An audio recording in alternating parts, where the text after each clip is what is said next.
This week on Jerusalem Dateline, the U.S. military is back in Iraq, striking ISIS terrorists from the air. But will more help be on the way? Meet the Christian refugees who have lost everything and hear how they have suffered.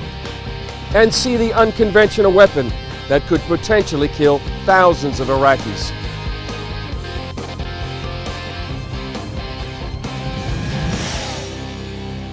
Hello and welcome to this edition of Jerusalem Dateline. I'm Chris Mitchell, coming to you this week from Erbil, the capital of Kurdistan. A lot has happened in northern Iraq.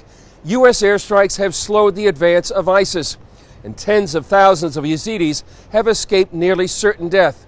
And an estimated 100,000 Christians have lost nearly everything. Some of them told us their horror stories. Over this past week, the army of ISIS swallowed up parts of Iraq like a darkness. In just one day, tens of thousands of Christians fled villages like Karakush and Bartilla, just about 25 miles away. Most have come here to Erbil with nothing more than the clothes on their back. They take everything from the house, from the store, everything. And they take like machine, everything, because they are Christian. Just the name Christian. They hate Christian especially. We don't know why. It was leave or die. They say if anyone don't become like Muslim, we're gonna kill it. Kill it. Each one, from baby and woman, old man. We don't have anything here. They bombed the churches and already took our houses. We have nothing here. No money, no ID, no travel documents. What's happening now to the Christians, to the Yazidis, to the minorities, and like in the last couple of days, mostly to the Christians, it's a genocide. What's happening is what happened 200 years ago with the Jews. Dr. Ahmed hears stories of the barbarism of ISIS. That ISIS was shooting the kids and the people, and they are laying them on the ground, and they bring tractors that they walk over them in the front of their families. They take women out of their houses. So let's say each family that they have three daughters, they would take one. In the wake of the ISIS advance, thousands of ethnic Yazidis escaped to a mountain outside the town of Sinjar, while these Christians found shelter at this Catholic compound in Erbil. A few weeks ago, these families fled when ISIS cleansed Mosul of Christians. ISIS gave them an ultimatum. They gave us 4 choices: either convert to Islam, or paying tax, or leaving the city, or the sword. They are using the sword to cut off hand and also beheading others. So I don't think this is the behavior of human beings, but wild animals do that. ISIS looted their properties and left them destitute. They took this woman's dentures, wedding ring, and documents. They took everything. We asked them, please give us something to show that we owned our car, our home. They said, here you have nothing. ISIS searched the home of one Christian in Mosul and discovered these 2 New Testaments, one with a camouflage on the cover and the other with an American flag inside. They accused him of being both a missionary and a spy. ISIS put his name on a list. He told his story, but asked us to hide his identity. Hey, stop, get back. You are a Christian. The terrorist told me we will kill you. Sometimes the pressure is overwhelming. Jesus, save me. Oh, the terrorists. Forgive them. Because they didn't know. What they want, what they act. Even though these Christians are the original people of the region, many simply want to leave. They're pleading for the U.S., the UN, and Pope Francis to help. We are asking the responsible states of the international community to come and look and see how all the people are living here. The Kurdish military, known as the Peshmerga, is the only force on the ground fighting ISIS. This week, France and Britain agreed to give them more ammunition and heavy weapons. And that's good news for the Peshmerga because they're badly outgunned. After ISIS defeated the Peshmerga in a couple of battles, some wondered if the Kurdish military was up to the challenge. This is the front lines of the war between ISIS and the Peshmerga. Last night there was a 2-hour battle here. ISIS came with a large convoy and heavy artillery, but this time the Peshmerga prevailed. Signs of the battle litter the town. This destroyed vehicle lobbed shells at the Peshmerga. Across the road, ISIS left behind this dead fighter. The victory at Makmur encouraged the Peshmerga, but they still face an enemy with a robust arsenal, much of it captured Iraqi equipment supplied by the U.S. Unfortunately, we have been outgunned by their access to resources because they are a rich terrorist group. We need heavy weaponry, armor, ammunition, because they have access to massive amounts of resources like bulletproof vehicles, heavy weaponry, armor, which we lack.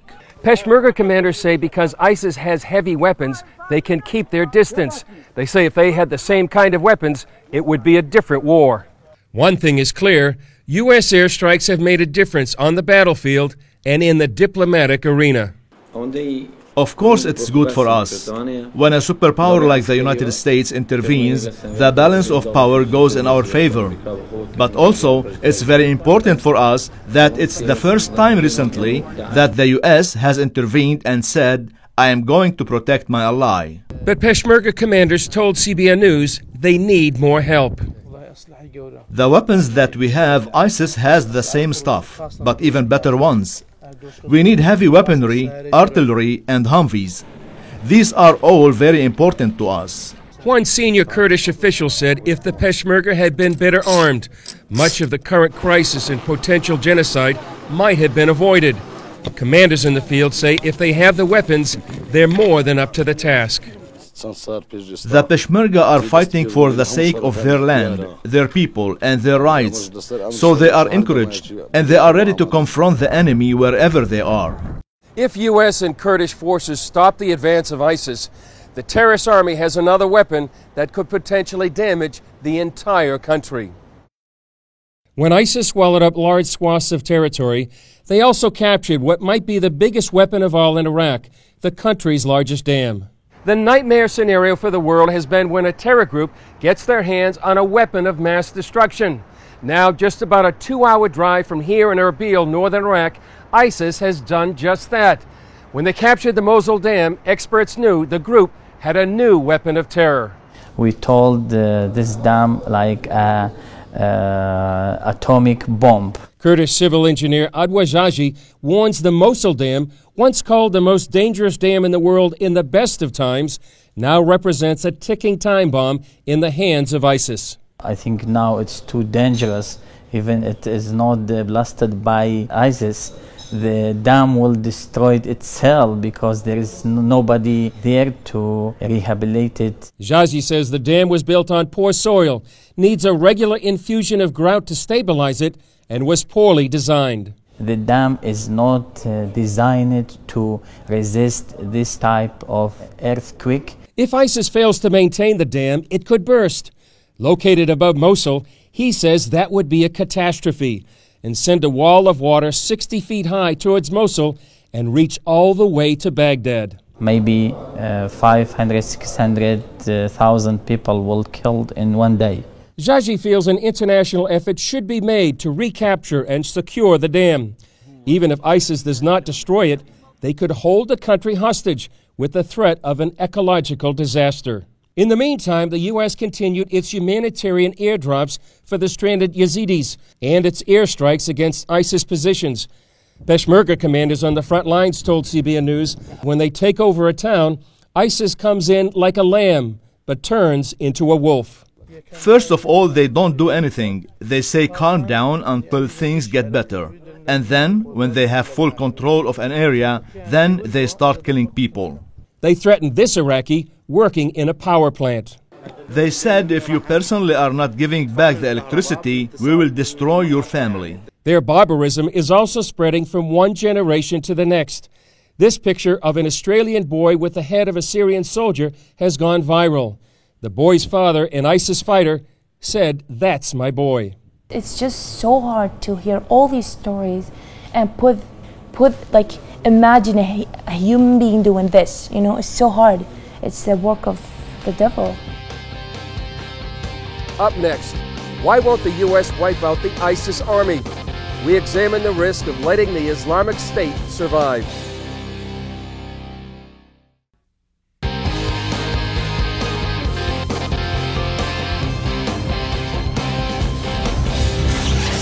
Welcome back. U.S. airstrikes broke the stronghold on Mount Sinjar. That allowed tens of thousands of Yazidis to escape nearly certain death. Now, amid disturbing reports of brutality, the U.S. faces another question. Should it destroy this Islamic terrorist state? Dale Hurd reports. U.S. officials say the airdrops of food and water have made a difference, and that airstrikes on Islamic State targets have allowed for many of the Yazidis to escape. United Nations officials Wednesday condemned reports of sexual violence by Muslim militants against women and children of the Iraqi minorities. They say they have received atrocious accounts on the abduction and detention of Yazidi, Christian, Turkmen, and Shabak women and girls and boys, and reports of savage rapes. Some 1,500 Yazidis and Christians may have been forced into sexual slavery. Meanwhile, a team of 129 Marines and Special Forces has been assessing the threat to the refugees. You look at corridors, you look at airlifts, you look at different ways to move people who are in a very dangerous place on that mountain to a safer position. But at issue now is whether the president, elected on a platform of ending the Iraq War, will heed the many calls for a military campaign to contain or destroy the Islamic State, an undertaking that could dominate U.S. foreign policy for the remainder of his term. His own defense secretary said the group poses a threat to the civilized world, but the president has authorized only a limited campaign of targeted airstrikes designed to protect refugees and American personnel in the Kurdish region, but not take out the group's leadership or logistical hubs. The role of U.S. forces is not one of re-entering combat on the ground. It's how to provide humanitarian assistance to this affected population. A strategy to destroy the Islamic State would not require large numbers of American ground troops, but it would require military action in western Syria, where the Islamic State is headquartered. And perhaps most importantly, it could stretch combat operations into the election season. Dale Hurd, CBN News. Waleed Phares advises the U.S. Congress and wrote the bestseller, Lost Spring, U.S. Policy in the Middle East and the Catastrophes to Avoid. CBN News terror analyst Eric Steckelbeck sat down with Phares and talked about U.S. strategy in Iraq. So targeted airstrikes and humanitarian assistance. Waleed, is that enough? Look, this is the minimum of the minimum, but ISIS is going beyond that minimum. What the president has said, he is conducting airstrikes to stop them from advancing towards Erbil. So it's in the defense of the Kurds. He is dropping, or the administration is dropping some food and relief on Sinjar. That's not enough. ISIS is on the offensive. We need to go on the counter-offensive, as some of the lawmakers have been suggesting. And what's suggested basically is to find a corridor to withdraw all these populations into safer areas, number one. Arm the Kurds with better weapons. Ask the Kurds, and that's very important, to arm and form brigades of the Christians and of the Yazidis, and all of them as an alliance will take back those areas and then push ISIS back. That's what the United States needs to be doing. And to do so, we need to have an air campaign, not just few air raids. Pinpricks. Air campaign, because there is another danger, Eric.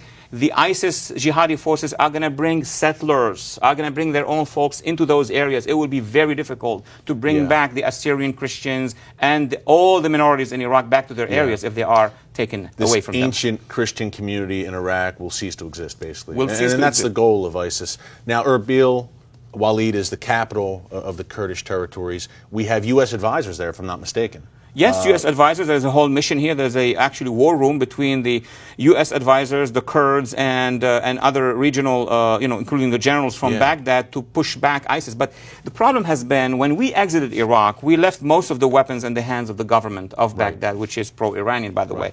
They never got those weapons to the Kurds. So the Kurds now are fighting with old Saddam Hussein material, and ISIS and jihadists are fighting with our weapons. Yes, that's a key point, Waleed. They seized U.S. military hardware on their push across Iraq.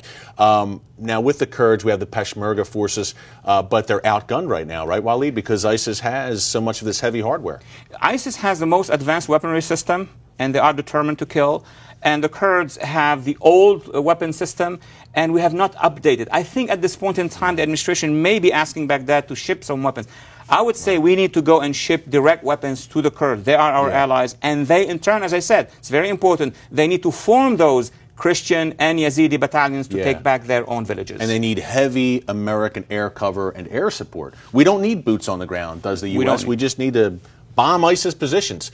Waleed, we have a refugee crisis now in the Kurdish areas as well, as people are fleeing from the Islamic State advance. For our viewers at home, Waleed, explain a little bit more who this group, or really this terrorist army is, and what their goals are. Now, this terrorist army known as ISIS, or the government calls it ISIL, in fact, in Arabic it's called Daesh, this is a jihadi army. This is the dream of Osama bin Laden becoming reality. I mean, he had militias all over the world, called them Al-Qaeda. Now the army of the caliphate, they call it the army of the caliphate, is on. They control 1/3 of Iraq. They control 1/3 of Syria. Yeah, and let's go to that other map, guys. We have a map of Iraq and Syria, so we can get a better look of the territory that the Islamic State controls. But Waleed, go ahead. And this army basically has the same ideology of Al-Qaeda, but they are daring. They are actually in control of areas, as we said, inside Iraq, inside Syria. Right. They've started an offensive on Lebanon. Eventually, if we don't do anything about them, they're going to start pressuring Jordan, Saudi Arabia, and all the way to Mecca. Yeah, I mean, the goal is a caliphate across the region. And as you said, Waleed, they already control a large swath of territory in the very heart of the Middle East. Do you think, you speak to U.S. policymakers all the time, Waleed, members of Congress, is there a sense of shock or surprise at how quickly ISIS has advanced? There is. At least the administration, for example, thought that by leaving Iraq into the hands of this government will take the control. It failed. Why? Because the Iranians were in control of this government. Right. So it was persecution of the Sunni moderates. It's all a domino effect. We were not able to include them inside this government, so the ISIL forces moved up. And then later on, the ISIL forces have connected with jihadists in Syria. So now this border is meaningless. You have a jihadi power going from Iraq into Syria, into Lebanon, and the most important thing is that jihadi branches of Al-Qaeda around the world, as we were discussing, are now becoming part of them. Obama administration policy in terms of confronting the Islamic State thus far, not good. It is late, and when you are late, there's always a price to pay. I mean, you can always come back and do something, more efforts, but the whole idea of the administration is not to do any effort anymore. They will have to do more efforts, and if not this administration, even the next administration will have to handle this. If you'd like to catch more of Eric's show, The Watchman, you can see it on the CBN News Channel. Coming up, Iraqi Christians face the harshest persecution under ISIS, but that's not stopping churches from helping the victims.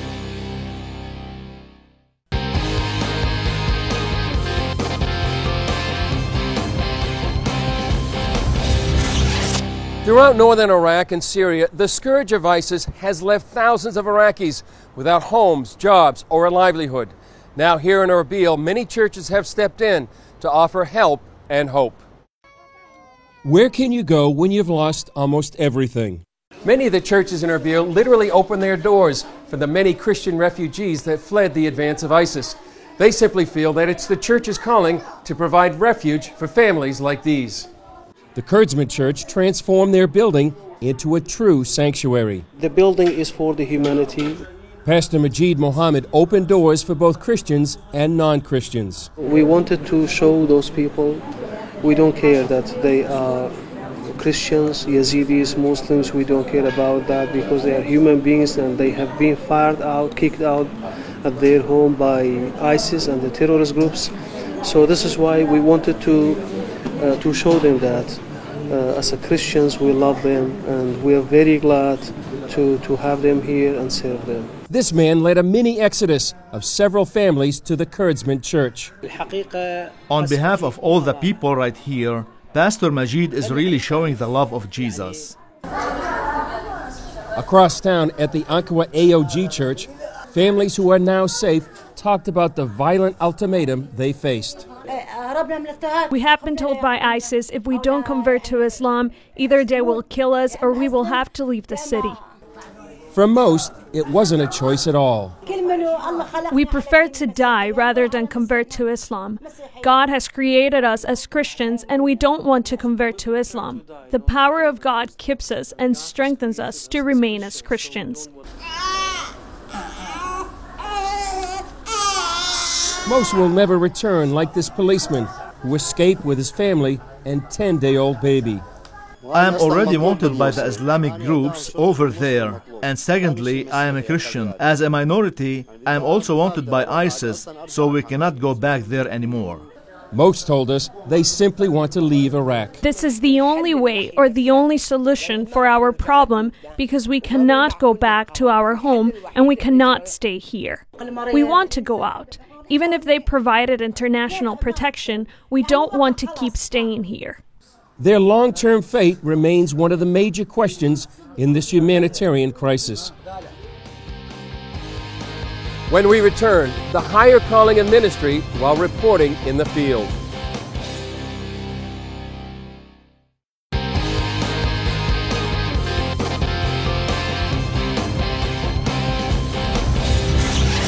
As reporters for CBN News, we talk about journalism from a Christian perspective. That means we can offer comfort and hope to the people we come in contact with. My cameraman Jonathan Goff and I had the opportunity many times this week to offer comfort and hope through prayer to many of the people we talked to. For example, we prayed with a man who was threatened with death by ISIS. And we prayed with people who probably will never go back to their homes or villages. We hope you'll include the people of northern Iraq in your prayers this week. That's it for this edition. I'm Chris Mitchell, coming to you from Erbil, the capital of Kurdistan. We'll see you next week on Jerusalem Dateline.